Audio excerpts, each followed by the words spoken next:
কংগ্ৰেছ দললৈ মোৰ যথেষ্ট দুখ লাগিছে কাৰণ তেওঁলোকে কোনটো ভোটদানৰ সমীক্ষাৰ পৰা যে কংগ্ৰেছ দল হাৰিয়ানাত আহিব বুলি গম পাইছিল।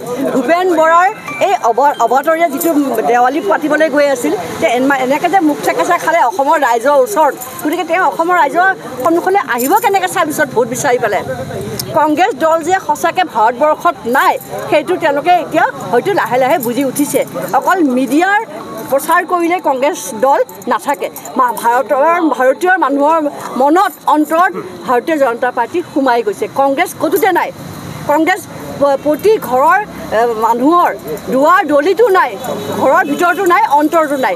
অন্তৰত কেৱল ভাৰতীয় জনতা পাৰ্টি, পদুম ফুল আৰু নৰেন্দ্ৰ মোদী ডাঙৰীয়া। গতিকে সেই তেনে ক্ষেত্ৰত কংগ্ৰেছ দল মই ভাবোঁ এই মুহূৰ্তত তেওঁলোকে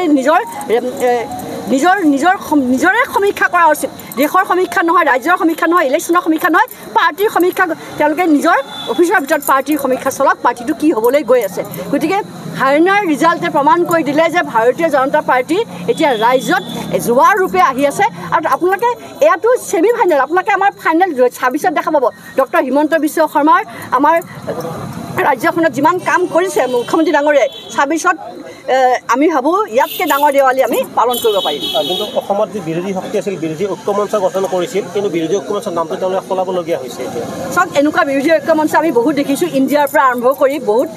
গতিকে এই বিৰোধী ঐক্যমঞ্চ অসমত বা ভাৰতত নচলিব, কাৰণ যেতিয়া উন্নয়ন থাকে, উন্নয়নৰ আগত এনেকুৱা বিধি পথালি দিয়া ঐক্যমঞ্চৰ কাম নাই। জম্মু কাশ্মীৰত কিন্তু চাওক, জম্মু কাশ্মীৰত কিন্তু এটা কথা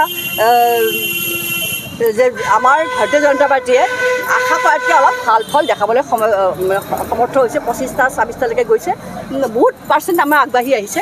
কাৰণ ইলেকশ্যন যে হৈছে জম্মু কাশ্মীৰত সেয়ে ডাঙৰ কথা। ইলেকশ্যন পাতিব পৰা পৰিস্থিতি নাছিল। আমাৰ মোদী ডাঙৰীয়াৰ যেনেকৈ প্ৰতিশ্ৰুতি দিলে আমাৰ জম্মু কাশ্মীৰৰ ৰাইজে ইলেকশ্যন বিচাৰে, তেওঁলোকে ভোট দিব বিচাৰে। গতিকে ভোট হোৱাটোৱে ৰাজনীতি, ইলেকশ্যন হোৱাটোৱে ডাঙৰ কথা তাতে এই পৰিৱেশত।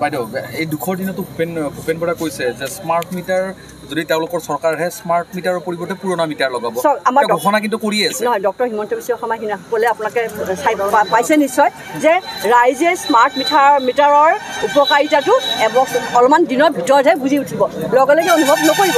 কাৰণ মিটাৰটো বঢ়োৱাৰ পাছত মিটাৰটো যে আমি সঁচাকৈ আমাৰ সঠিক ৰিজাল্ট দিয়ে সেইটো অলপমান ব্যৱহাৰ কৰিলেহে গম পাব। আপুনি ব্যৱহাৰ নকৰাকৈ আপোনালোকে তাৰ আগতেই কেনেকৈ ৰিজাল্ট দি দিব পাৰে। গতিকে একে হাৰিয়ানাৰ ইলেকশ্যন নিচিনা মুখ চেকেচা খাব। ভূপেন বৰাই কৈছে যে পুৰণা মিটাৰ লগাব আৰু তেওঁলোকৰ চৰকাৰ ভূপেন বৰাই নিজৰে মিটাৰ উল্টা ঘূৰিছে। এতিয়া তেওঁৰ মিটাৰ উল্টা ঘূৰা আৰম্ভ হৈছে। গতিকে ভূপেন বৰাৰ মিটাৰ এতিয়া নিজে উল্টাকৈ ঘূৰিছে। স্মাৰ্ট মিটাৰ কথা বাদ দিয়ক, তেওঁলোকৰ কংগ্ৰেছৰ মিটাৰ উল্টাকৈ ঘূৰা আৰম্ভ হৈছে। গতিকে নিজৰ মিটাৰ ঠিক কৰক আগতে, স্মাৰ্ট মিটাৰৰ কথা পাছত পাতিব। অভিনয় কৰাৰ হেঁপাহ আপুনিও পঢ়ি ৰাখিছে নেকি? আপোনাৰ অভিনয় কৰাৰ অভিজ্ঞতা নাই? কোনো কথা নাই, আপোনাৰ বাবে আহিছে সোণালী সুযোগ।